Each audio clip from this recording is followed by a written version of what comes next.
আজি হোজাই জিলা মটৰগাড়ী কৰ্মচাৰী পৰিষদে আয়োজন কৰা আজিৰ এই সাধাৰণ সভাখনত মোক বিশিষ্ট অতিথি হিচাপে আমন্ত্ৰণ কৰাত মই ধন্যবাদ জ্ঞাপন কৰিছোঁ।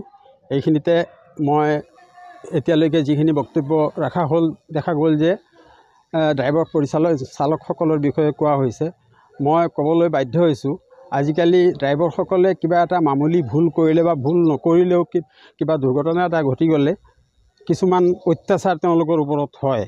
এইটো অত্যাচাৰ বুলি ক'লেও কম হ'ব, দানৱীয় অত্যাচাৰো কৰে, মৰিয়াই মাৰি পেলোৱাও দেখিছোঁ আমি।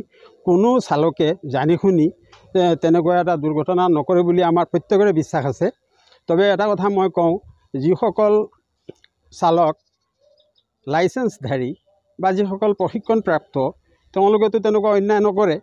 কেতিয়াবা যদি হৈ যায় আমি ইয়াৰ এটা মীমাংসা বা এটা কানুনী পদ্ধতিত আমি যদি আগুৱাই যাওঁ আৰু ড্ৰাইভাৰসকলকে আমি মাৰধৰ নকৰাকৈ আৰু সেই ঘটনাটোক আমি কিদৰে আগুৱাই নিলে যে কিবা এটা ফল পাম সেইটো চিন্তা কৰিব লাগে। এইখিনিকে কৈ মই